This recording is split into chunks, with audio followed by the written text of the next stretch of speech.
anyone that's been to a sporting event, the atmosphere before a game, I think Game Time Decisions has that same exact atmosphere. This is our arena. This is what we do. There is going to be an energy to Game Time Decisions that you will feel night in and night out. The excitement you get when you lock your bets in, when you're figuring out what you want to do, we can zone in on the biggest games each night. I want this to be the place that people come to before the games start so they feel as ready as possible to lock in their cards. We are going to hit every single one of those markets that you need to know about. We're going to go through every single thing, and I've got a great team behind me that's going to help me get the job done. There is not going to be a better place, I promise you, than Game Time Decisions to get that new information, react to it, and be able to then bet accordingly. We will have everything at our disposal, and we will use that to our advantage. I'm Kevin Walsh. Tune into Game Time Decisions from 6 to 8 p.m. Eastern on SportsGrid.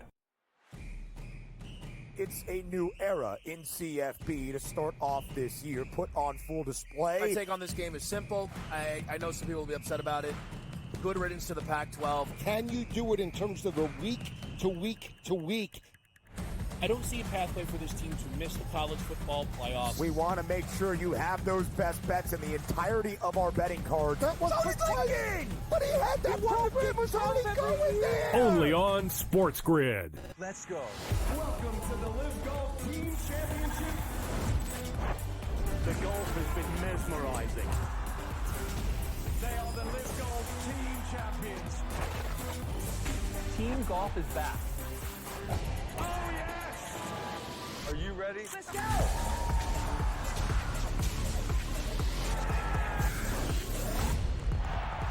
That's what champions do.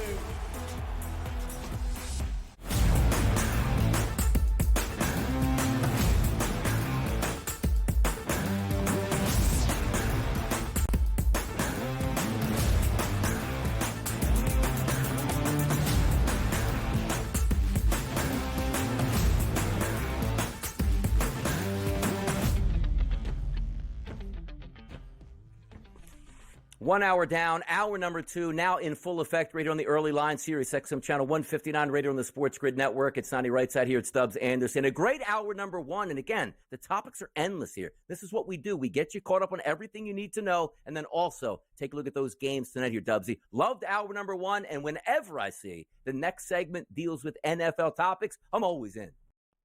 Happy hump day. We're getting set for week 3 in the National Football League. No shortage here for your Wednesday afternoon slate. So, Donnie, I'm just warming up. I've already had that cold brew on the commercial time out there, so I'm fully charged. Apologies in advance. Let's get after it. I mean, the energy is going to be high here because why? The energy in the NFC South has been incredible to start the season. Let's take a look at some of these teams and assess where they are after 2 games. Now, we're going to start with the New Orleans Saints, who, for me, understand this, Dubsy. Last year, I was high on the Saints. Took a bet at the FanDuel Sportsbook here for them to win 10 games at a nice plus money number. They didn't do that. I thought the New Orleans Saints would be able to win the division. They didn't do that. So I said, all right, Derek Carr wasn't good last year. Maybe it's an aging defense at this point. Alvin Kamara is another year older. I don't know if I can trust this team. I didn't look at them that heavily in the offseason. Now we take a look at their 2-0 record, and the 2-0 performances maybe as good as it gets across the board in the NFL. Smoke the Panthers 47-10. Now, granted, maybe a lot of teams are going to beat the Panthers by a lot of points, but 37 on opening day, absolutely incredible. So then we say, Dubs, okay, you're going to go on the road and play the Dallas Cowboys, who took down the Cleveland Browns and are typically a team that plays so well at home. They not only win football games, they're usually by double digits. Final score, 44-19. Not Cowboys. The Saints went in there and destroyed them, which included, Dubsy, 35 points scored in the first half alone. Talk to me about the Saints, because I'm shocked. Are they this good? Maybe so.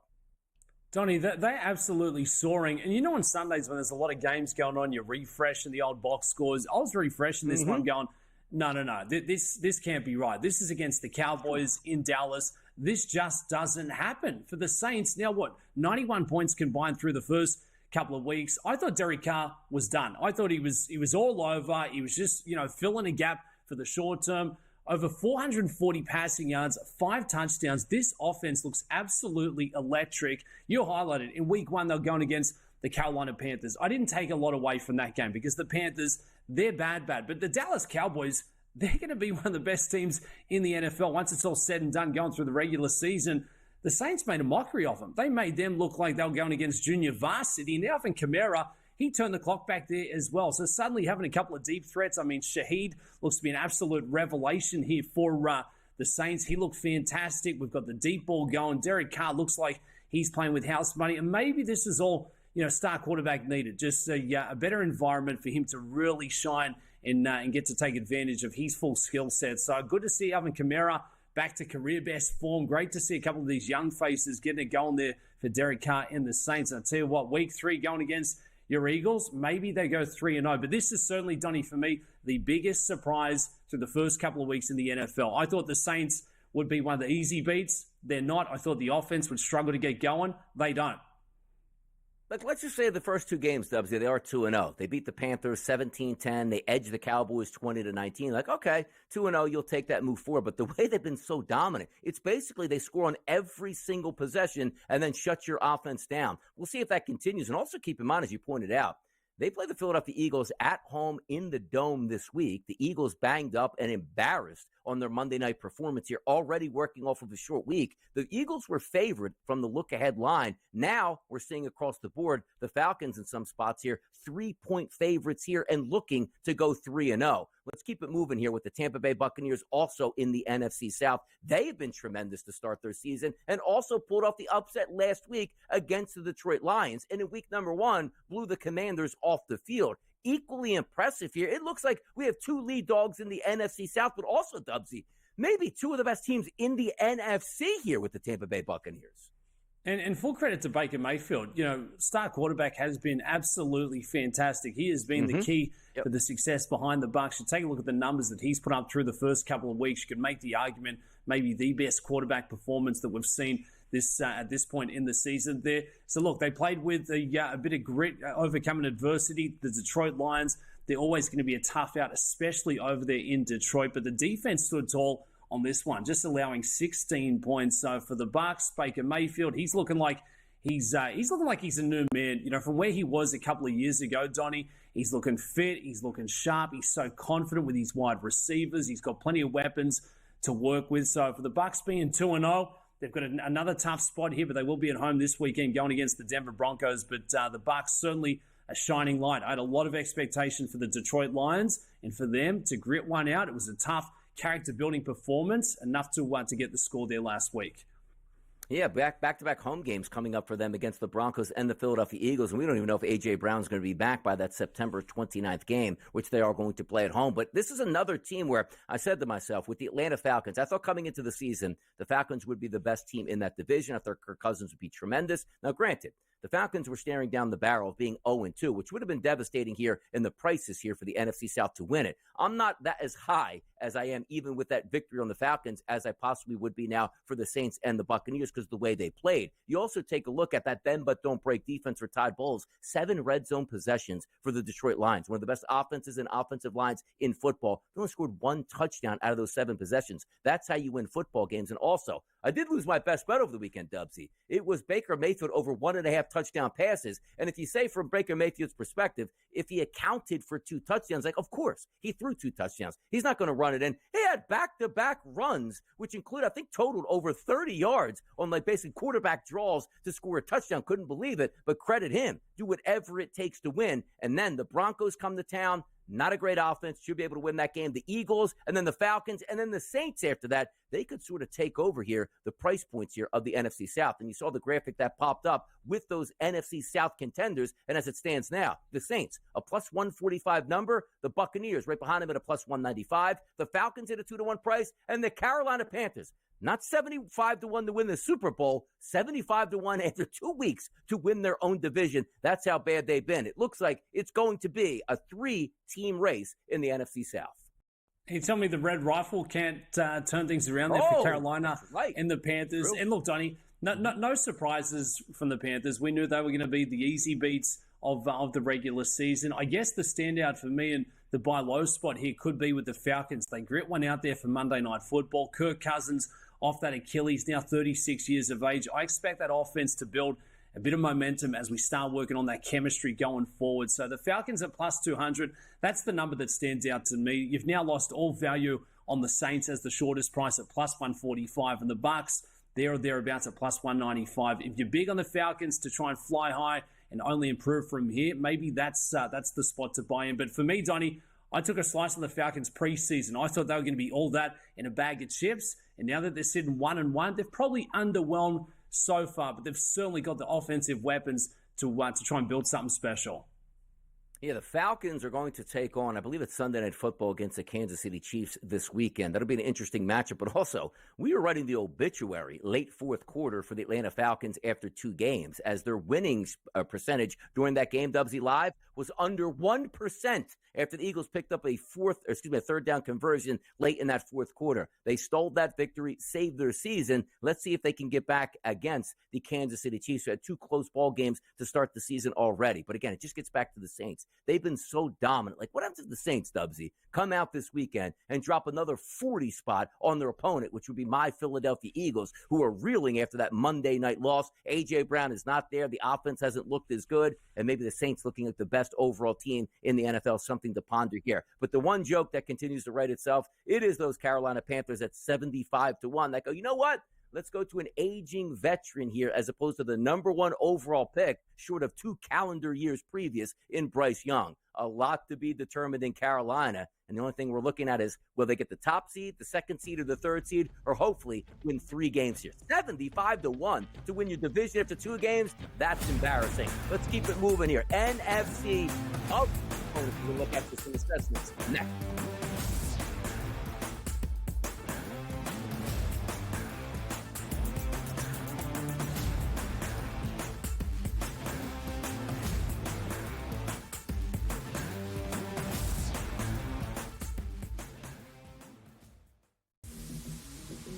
Ravens starting their season 0-2, and I mean the numbers and where the market had eyeing this team heading into this season is probably almost up in flames at this point. Their last however many games being down 10 plus points in the fourth quarter, inability to close out, getting picked apart by what is largely considered a below average quarterback with a below average receiving core. Pro Football Today, only on SportsGrid.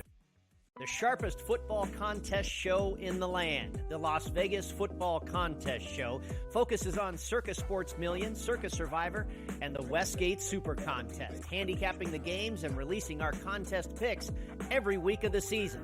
With 2 former Super Contest winners, Brady Cannon and James Salinas, a former NFL player, Mike Pritchard, and over $1 million in contest prize money won combined, the Las Vegas Football Contest Show will have you prepared this season like none other. There is going to be an energy to game time decisions that you will feel night in and night out. We're going to go through every single thing, and I've got a great team behind me that's going to help me get the job done. I want this to be the place that people come to. We are going to hit every single one of those markets that you need to know about. There is not going to be a better place, I promise you, than Game Time Decisions. We will have everything at our disposal, and we will use that to our advantage. I'm Kevin Walsh. Tune into Game Time Decisions from 6 to 8 p.m. Eastern on SportsGrid.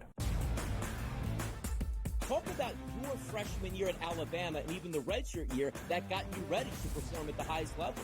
You had to learn a lot about humility, about being patient to play at Alabama, and you still knew that you're going to have a shot to win a championship every year. And so that's the line. And so I think that's what's really missing with today's football. You got NIL, you got social media. The Early Line, only on SportsGrid.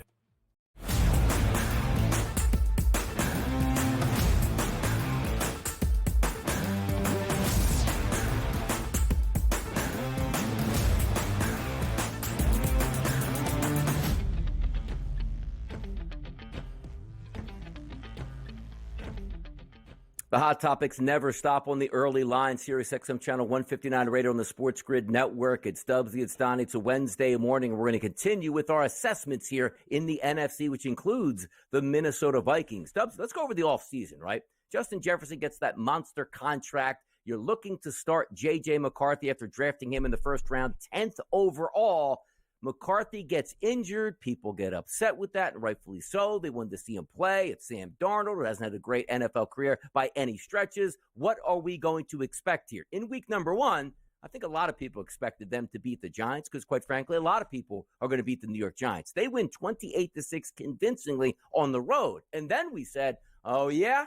Well, the 49ers are coming to town week number 2, fresh off their blasting the New York Jets on opening night in prime time. How would they do? Well, they didn't do that well. Why? Because Minnesota won again, 23-17. So if we're looking at the Minnesota Vikings now 2-0 on the season, you take a look at their points scored, 51, points given up, 23. Their preseason win total was 7.5. They got 2 more wins now. Now it sits at 9.5. So I want to ask you this question, Dubsy.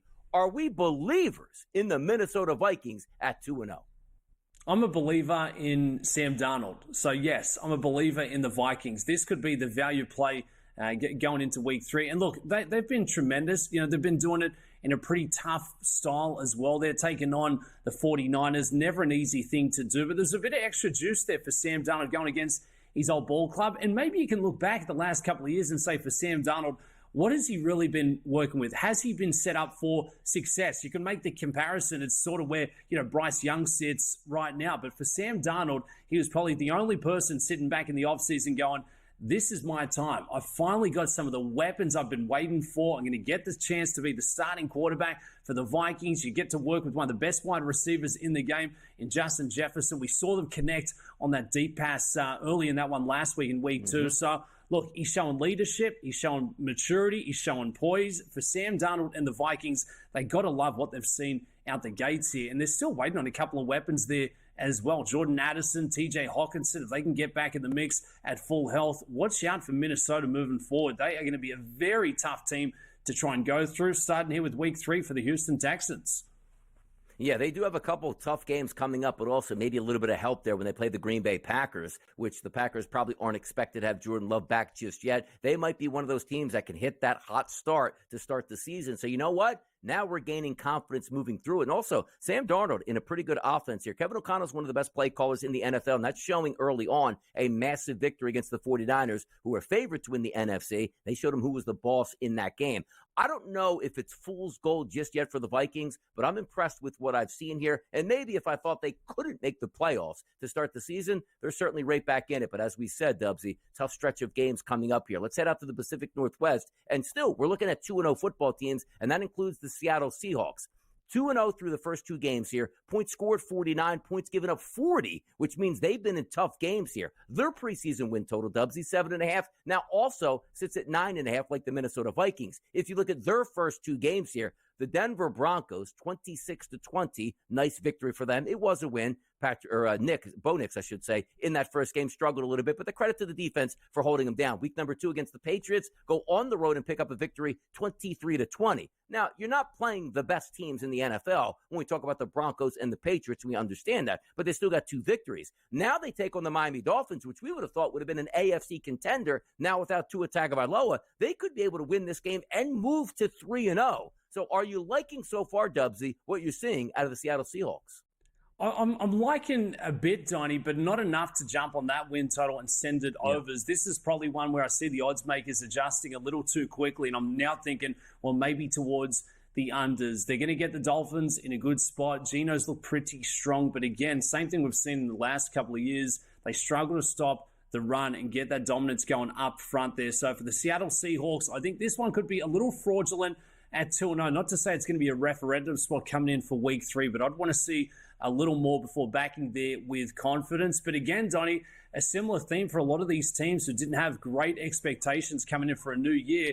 You start putting a couple of wins together, suddenly things in the locker room are feeling a lot better. You're playing with a bit more confidence and you're moving in the right direction. So this is a good spot for Seattle coming up against the Miami Dolphins with no Tua, but I'd want to see a little more before I'd really buy in to even possibly think an overs on that win total at 9.5.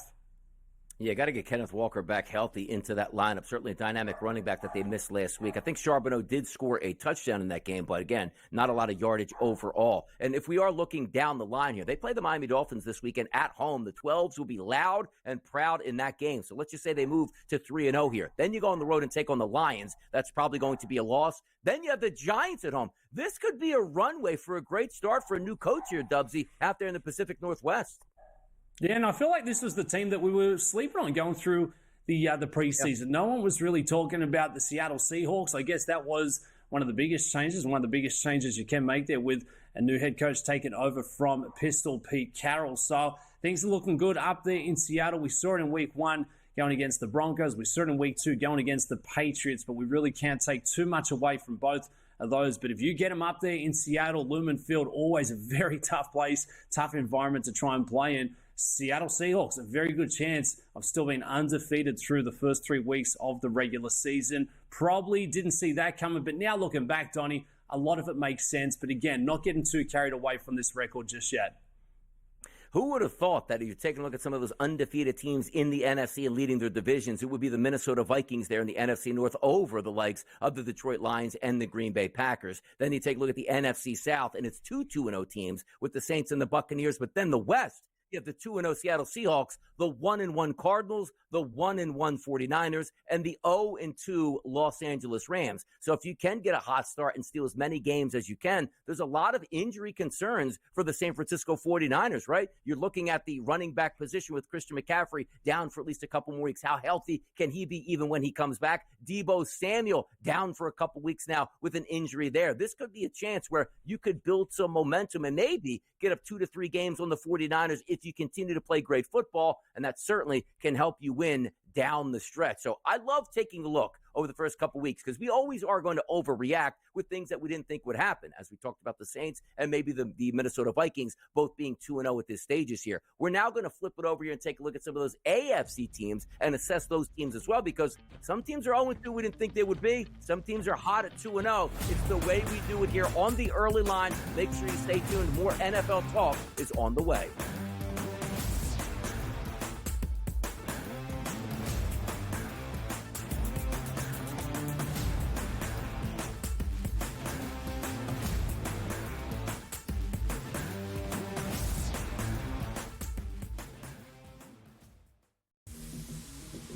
Ravens starting their season 0-2, and I mean the numbers and where the market had eyeing this team heading into this season is probably almost up in flames at this point. It was their last however many games being down 10 plus points in the fourth quarter, inability to close out, getting picked apart by what is largely considered a below average quarterback with a below average receiving core. Pro Football Today, only on SportsGrid. The sharpest football contest show in the land, the Las Vegas Football Contest Show, focuses on Circa Sports Million, Circa Survivor, and the Westgate Super Contest, handicapping the games and releasing our contest picks every week of the season. With 2 former Super Contest winners, Brady Cannon and James Salinas, a former NFL player, Mike Pritchard, and over $1 million in contest prize money won combined, the Las Vegas Football Contest Show will have you prepared this season like none other. There is going to be an energy to game time decisions that you will feel night in and night out. We're going to go through every single thing, and I've got a great team behind me that's going to help me get the job done. I want this to be the place that people come to. We are going to hit every single one of those markets that you need to know about. There is not going to be a better place, I promise you, than Game Time Decisions. We will have everything at our disposal, and we will use that to our advantage. I'm Kevin Walsh. Tune into Game Time Decisions from 6 to 8 p.m. Eastern on SportsGrid. Talk about your freshman year at Alabama and even the redshirt year that got you ready to perform at the highest level. You had to learn a lot about humility, about being patient to play at Alabama, and you still knew that you're going to have a shot to win a championship every year. And so that's the line. And so I think that's what's really missing with today's football. You got NIL, you got social media. The Early Line, only on SportsGrid.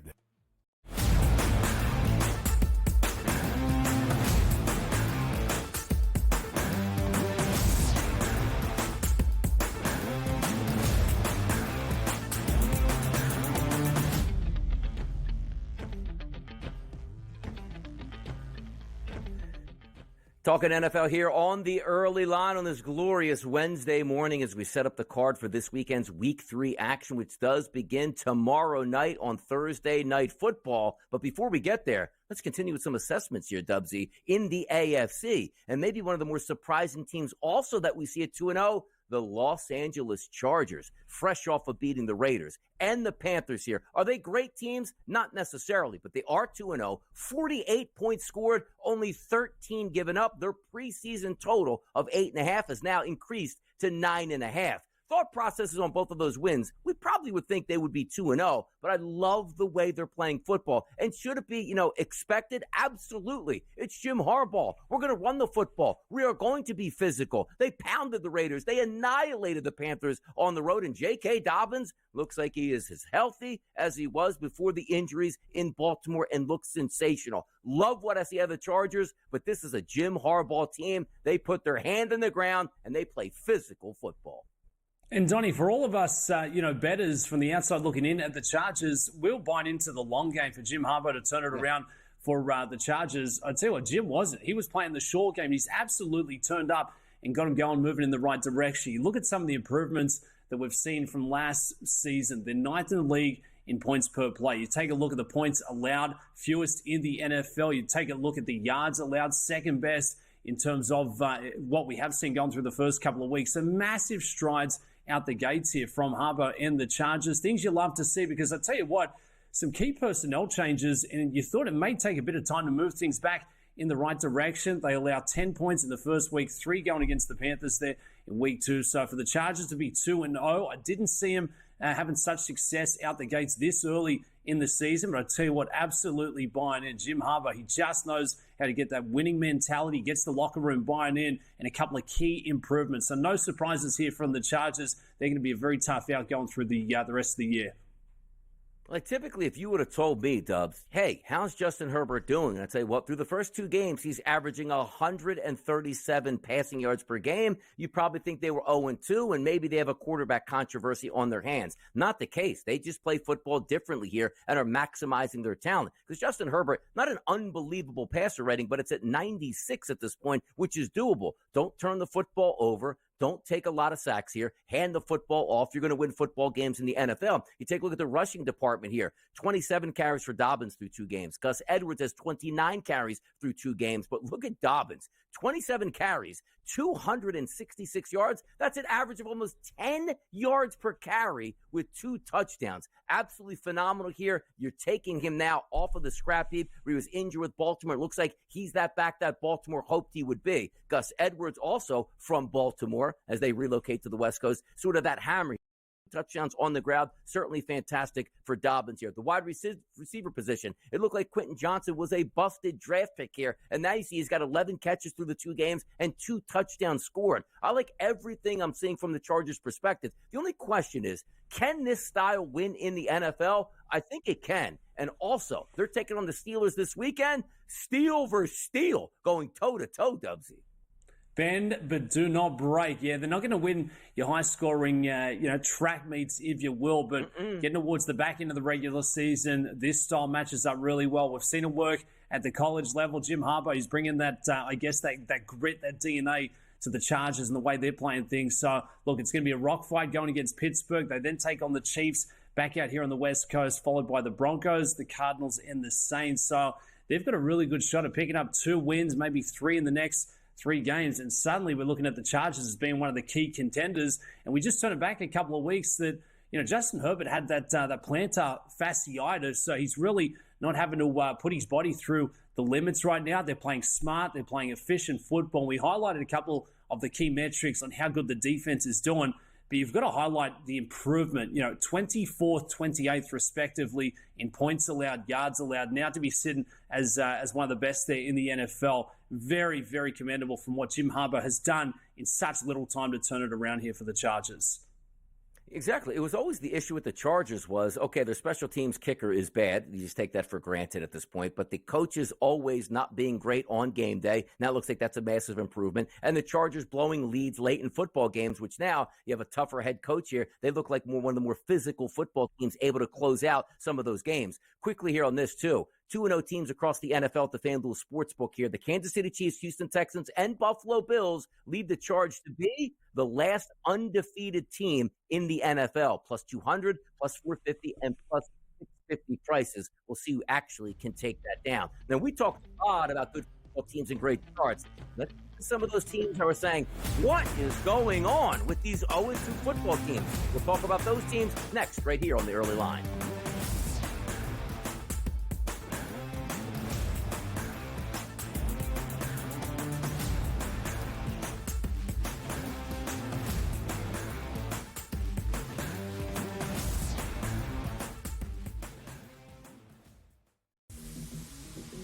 Ravens starting their season 0-2, and I mean the numbers and where the market had eyeing this team heading into this season is probably almost up in flames at this point. The last however many games being down 10 plus points in the fourth quarter, inability to close out, getting picked apart by what is largely considered a below average quarterback with a below average receiving core. Pro Football Today, only on SportsGrid. The sharpest football contest show in the land, the Las Vegas Football Contest Show, focuses on Circus Sports Million, Circus Survivor, and the Westgate Super Contest, handicapping the games and releasing our contest picks every week of the season. With two former Super Contest winners, Brady Cannon and James Salinas, a former NFL player, Mike Pritchard, and over $1 million in contest prize money won combined, the Las Vegas Football Contest Show will have you prepared this season like none other. There is going to be an energy to game time decisions that you will feel night in and night out. We're going to go through every single thing, and I've got a great team behind me that's going to help me get the job done. I want this to be the place that people come to. We are going to hit every single one of those markets that you need to know about. There is not going to be a better place, I promise you, than Game Time Decisions. We will have everything at our disposal, and we will use that to our advantage. I'm Kevin Walsh. Tune into Game Time Decisions from 6 to 8 p.m. Eastern on SportsGrid. Talk about your freshman year at Alabama and even the redshirt year that got you ready to perform at the highest level. You had to learn a lot about humility, about being patient to play at Alabama. And you still knew that you're going to have a shot to win a championship every year. And so that's the line. And so I think that's what's really missing with today's football. You got NIL, you got social media. The Early Line, only on SportsGrid.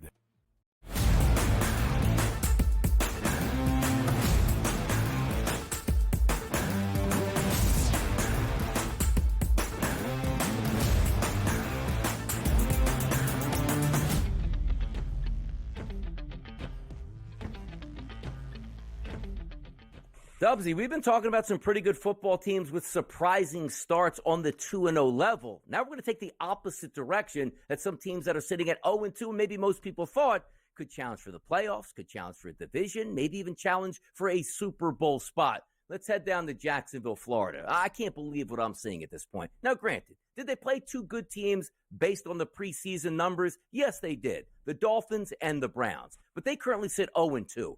30 points scored, 38 given up. Their team total, which is 8.5, which we thought they'd be able to challenge for the AFC South, that has now dropped to 6.5. Because they're going to take on the next couple weeks, Dubsy, the Bills, the Texans, Colts, and the Bears. That's next on the schedule. Never looks good. But let's get to the bottom of this. When I watched that Dolphins game on replay, they lose 20-17. Tyreek Hill had a nice performance. Jalen Waddle had a good performance. Tua Tagovailoa as well. But they fumbled on the goal line, which would have put that football game away, which caused them to have a loss. Then you get the reeling Cleveland Browns at home, and you lose 18-13. Doug Peterson, he's got to answer a lot of questions from me here, Dubsy.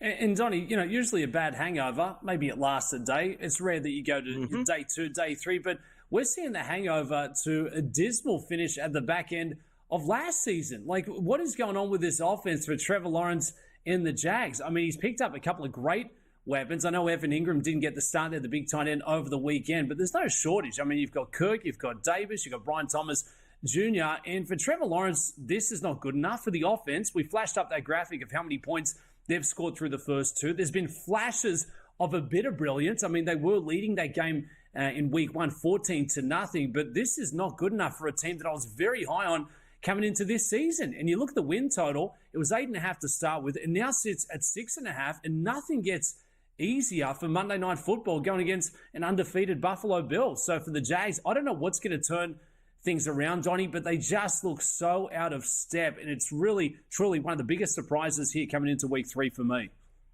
Yeah, Travis Etienne, the running back they drafted in the first round, just not being as explosive as you wanted. You saw Calvin Ridley leave in free agency. You replace him with a rookie who is doing a decent job. But it is like, if you would have told me for the first 2 weeks here, they're 0-2, but Trevor Lawrence hasn't turned the football over with an interception, you probably figure they're at least 1-1 at this point. 2 really disappointing efforts here. But also, as I said, you're looking forward because it used to be in the past on the 16-game schedule. Teams that open up 0-2, they're almost dead and buried with no chance either A, win the division, or B, make the playoffs. Now at the 17th game, you get a little bit more leeway here to come back, but you're on the road at the Buffalo Bills.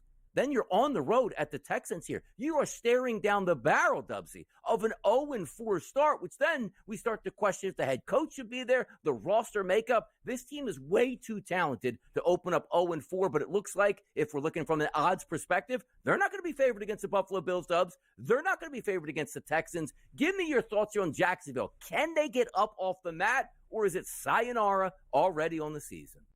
I think they can get up off the map, and the weapons, the offense is going to be there. I just think they're searching for it right now. They're playing with little to no confidence at all. They've been beat up going through the first couple of weeks.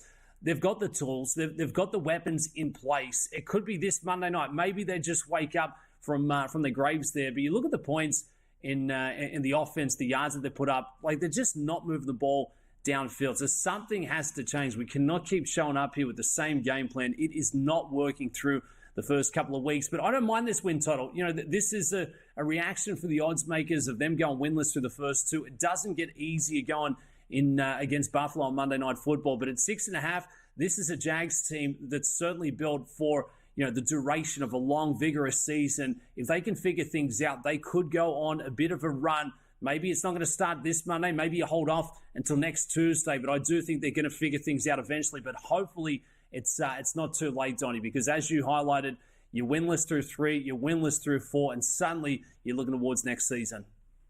A couple years ago, they win that playoff game in a massive comeback fashion, and then you're saying, all right, we're going to pay Trevor Lawrence, going to be our franchise guy. You stumbled last year down the stretch, and now you're finding out, seeing you're 0-2, and you got 2 tough games on the road coming up. Things aren't looking good for Doug Peterson and the Jacksonville Jaguars. Let's flip it over to the NFC. A disappointing team for some would be the Los Angeles Rams here. Crazy that the Rams are 0-2. The Chargers riding high in L.A. at 2-0. But you look at their record. It's deserved, Dubsy. This isn't luck. Oh, no, they just lost a couple, squeakers here. Forget about that. 0-2 on the season, and you're taking a look at 30 points scored and 67 points given up. Their team total sat at 8.5 preseason, now sits at 6.5, and quite frankly, I think that might be even a little bit high at this point because they're going to play the 49ers next week, who are already upset for losing a football game this past week at 1-1. Now, they are injured, but when we talk injuries, I don't think any team's more injured than the Los Angeles Rams at this point. Puka Nacua, superstar young wide receiver, down and injured. Looks like he won't be back till week 9 at the earliest. Cooper Kupp left last game in a walking boot. Now you're down your 2 best receiving options on an offensive line that is completely damaged, and they got smoked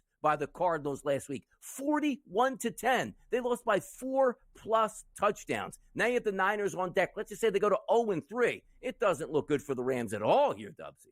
No, a little concerning, and arguably probably the biggest strike there with injury so early in the season. I mean, Puka Nacua, what a breakout performance he had last year, so he's going to be missed. You thought maybe if Cooper Kupp is healthy, he can be that guy for Matty Stafford. We saw that in week 1 going against Detroit. And I guess the big takeaway from week 1 was like, well, if the Rams can run with the Lions, they're going to be contenders there. But I think we saw a bit of a wake-up call in week 2. They could not run. They were no match for the Arizona Cardinals. And this is sort of the lingering effect, from no Aaron Donald. There was question marks. How's that pressure going to be looking going towards the other side of the ball? I think we saw it there on Sunday. That was a really tough spot for the Rams, and it only gets tougher going against a very motivated 49ers this week for week 3. So for Sean McVay, one of the smartest minds in the game, he's going to have to scheme up something pretty special, but they just don't have that firepower. And we know the way that Matty Stafford plays. He's the ultimate chess player, picking apart the secondary. Well, suddenly he's lost 2 of his chief threats in trying to get him downfield. So I think it's going to be an uphill battle for the Rams. health, fitness, injury concerns. It's a big part in trying to have a successful season in the NFL. And right now, being 0-2, it does not look like it's getting any better anytime soon. No, it doesn't. And this is the year I thought they would have last year, Dubsy. I was saying, my prediction was the Rams would be sellers at the trade deadline last year and just give up on that football team. They played well and they stayed healthy. This year, not the same thing. And also, Sean McVay, just a few short years ago, still a young coach in the NFL, was talking about retirement. This is the team that just might put him into retirement and into the booth here to call football games as opposed to coach football games. It's been a disaster early. It's not necessarily the play because they held their own against Detroit, but you just can't lose superstar after superstar and expect to compete in the NFL. And now the 49ers certainly coming to town. We'll see how that one plays out. But let's take a look also at the last remaining winless teams and the odds that they're probably going to stay winless the longest. The Panthers at a plus 165 price. The Giants at a plus 340. The Broncos 6-1. Rams, Jaguars, Titans, Colts, Ravens, and Bengals. Now, granted, it is funny to see, hey, could the last remaining team winless be the Baltimore Ravens or the Cincinnati Bengals? We don't think that's going to happen, and they're priced appropriately down at the end. But the Panthers, Giants, and Broncos, and the Rams now, certainly fighting for the top spot in the wrong direction here, Dubsy. And look, I loved this market prior to kick off for the Panthers at plus 600, now plus 165. That's far too short for me. And look, always be wary of the salty veteran getting a start at quarterback. The red rifle, maybe that's enough for the Panthers to turn things around. I think the price on this board, it's not going to be the Jags. It could be the Rams there, Donnie, at plus 700. They may have to sell the farm and go towards panic stations. I don't think they're going to get it done against San Francisco coming up for week 3. I think it only gets tougher. And if they were to get struck down with another injury at a key position, watch out for the Rams. They are going to be well and truly up against it there, Donnie. So that's the price play for me. Plus 700 for the Rams. Cannot believe I'm saying this, Donnie, to be the last remaining winless team.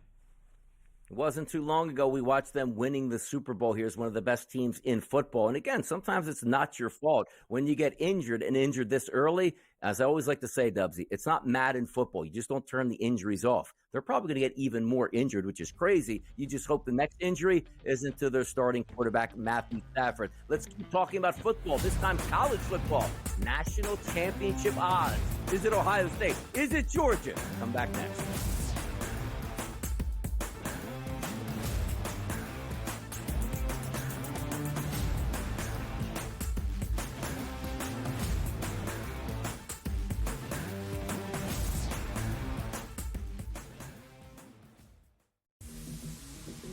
Ravens starting their season 0-2, and I mean the numbers and what the market had eyeing this team heading into this season is probably almost up in flames at this point. Their last however many games being down 10 plus points in the fourth quarter, inability to close out, getting picked apart by what is largely considered a below average quarterback with a below average receiving core. Pro Football Today, only on SportsGrid. The sharpest football contest show in the land, the Las Vegas Football Contest Show, focuses on Circa Sports Million, Circa Survivor, and the Westgate Super Contest, handicapping the games and releasing our contest picks every week of the season. With 2 former Super Contest winners, Brady Cannon and James Salinas, a former NFL player, Mike Pritchard, and over $1 million in contest prize money won combined, the Las Vegas Football Contest Show will have you prepared this season like none other. There is going to be an energy to game time decisions that you will feel night in and night out. We're going to go through every single thing, and I've got a great team behind me that's going to help me get the job done. I want this to be the place that people come to. We are going to hit every single one of those markets that you need to know about. There is not going to be a better place, I promise you, than Game Time Decisions. We will have everything at our disposal, and we will use that to our advantage. I'm Kevin Walsh. Tune into Game Time Decisions from 6 to 8 p.m. Eastern on SportsGrid. Talk about your freshman year at Alabama and even the redshirt year that got you ready to perform at the highest level. You had to learn a lot about humility, about being patient to play at Alabama, and you still knew that you're going to have a shot to win a championship every year. And so that's the line. And so I think that's what's really missing with today's football. You got NIL, you got social media. The Early Line, only on SportsGrid.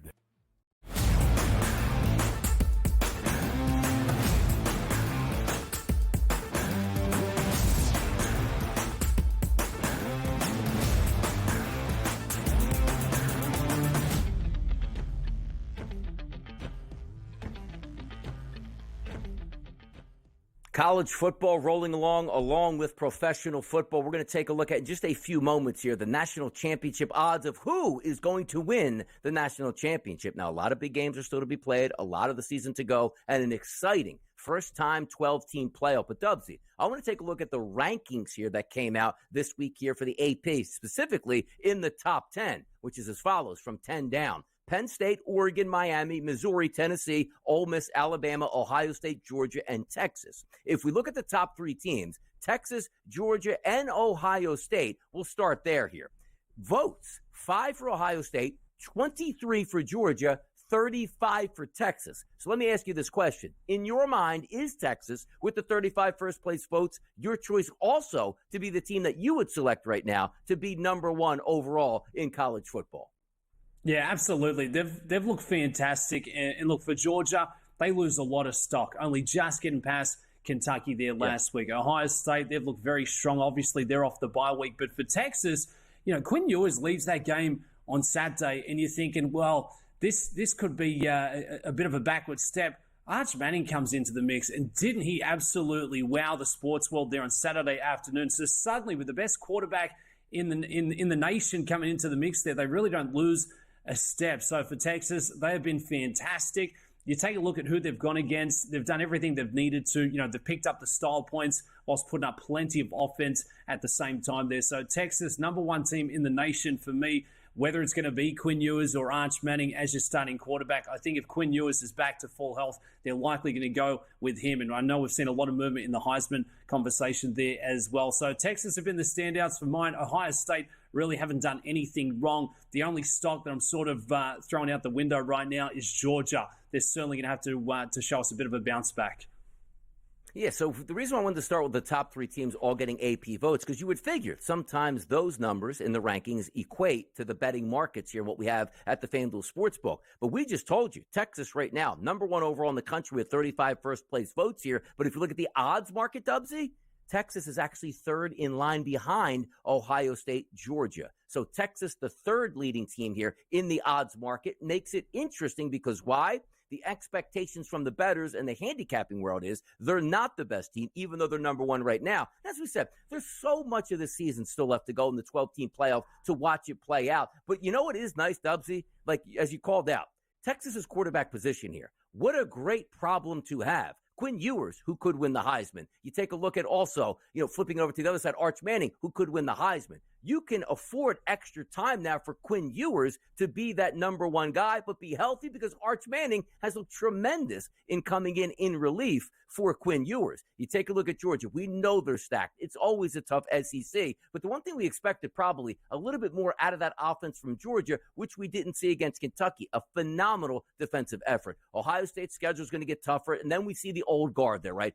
Alabama. Here comes the SEC, right? Alabama, Ole Miss, Tennessee, Missouri, but also number 8, the Miami Hurricanes here, 3-0 on the season. Have they really played great competition considering what we feel Florida? Not necessarily, but they are pounding their opponents here. And we look at the FanDuel Sportsbook, them coming in at an 18-1 price. And as we know, to get into the college football playoff in the ACC, if you win it, Dubsy, you get the automatic seed and berth in that playoff. It looks like Miami, they're going to be a playoff team this year, the way they've shown up early in the season.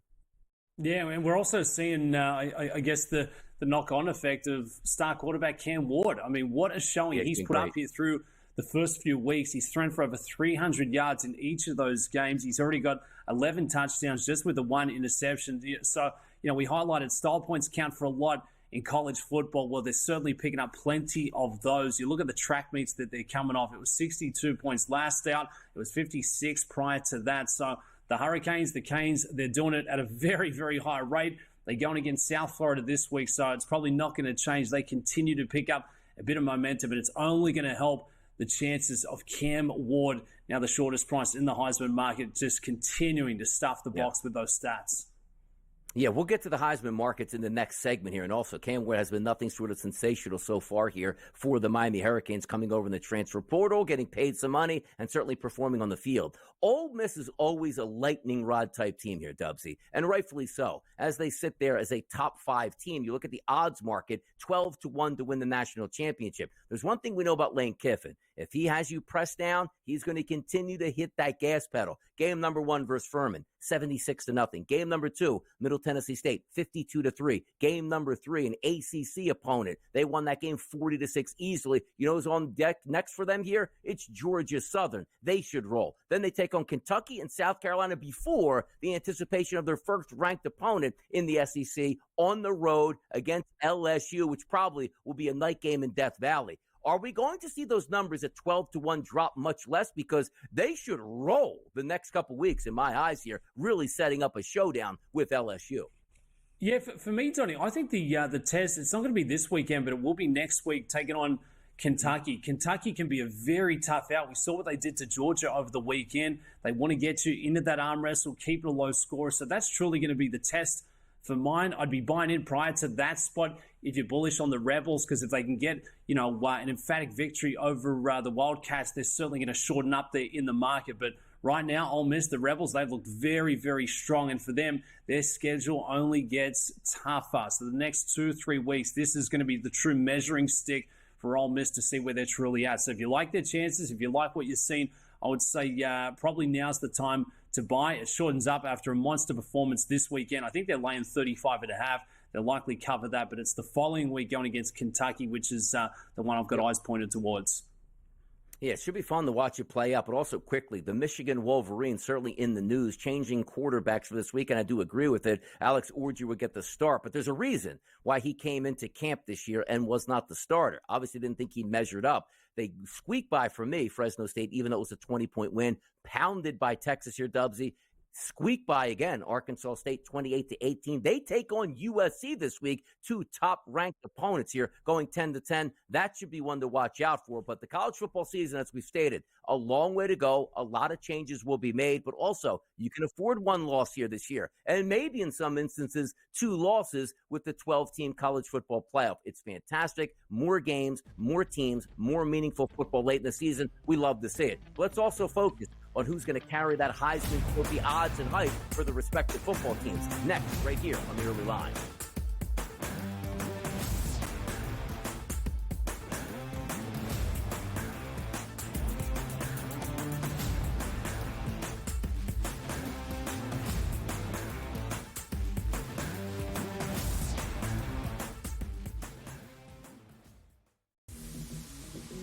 Ravens starting their season 0-2, and I mean the numbers and where the market had eyeing this team heading into this season is probably almost up in flames at this point. Their last however many games being down 10+ points in the fourth quarter, inability to close out, getting picked apart by what is largely considered a below-average quarterback with a below-average receiving core. Pro Football Today, only on SportsGrid. The sharpest football contest show in the land, the Las Vegas Football Contest Show, focuses on Circus Sports Million, Circus Survivor, and the Westgate Super Contest, handicapping the games and releasing our contest picks every week of the season.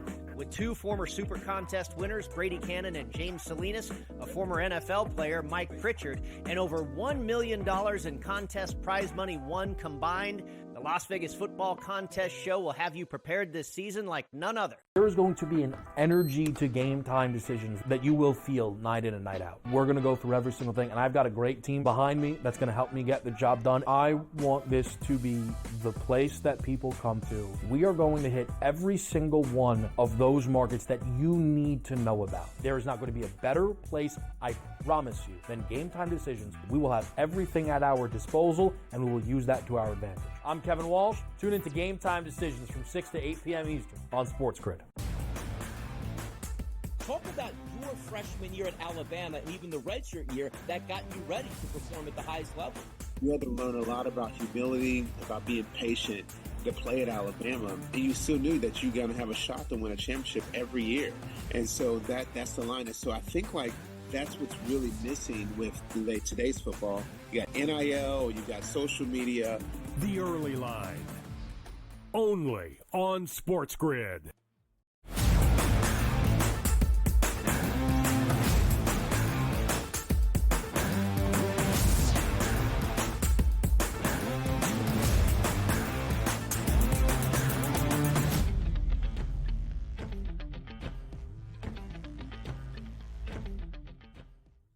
Heisman Trophy moments. We're going to get a lot of those this season in college football, and quite frankly, some players already have been having some Heisman Trophy moments. But if we are looking here, Dubs, at the race here to win the Heisman, or at least the odds at the FanDuel Sportsbook, look at the leader in the clubhouse. It's Cam Ward of the Miami Hurricanes. Now, granted, he did show up against Florida, opening day, rivalry game between Miami and Florida, easily dispatching of that football team. He's been great over the first 3 games. Now, have they played a high level of competition where you say, hey, he's got to go on the road and beat Alabama? No, not necessarily. But you can only play the opponents that are in front of you. Miami's looked great, and Cam Ward is a big reason why. Jalen Milroe, you saw him in another big performance on the road, crushing Wisconsin. He stays up at the top there at a 6-1 price, followed by Dylan Dart and Gabriel, 6-1 and 9-1 respectively here. So let's start with the top of the standings so far. Cam Ward at a plus 450 price. Are we in agreement right now that, yes, he should be the leader in the clubhouse in the odds race at the FanDuel Sportsbook?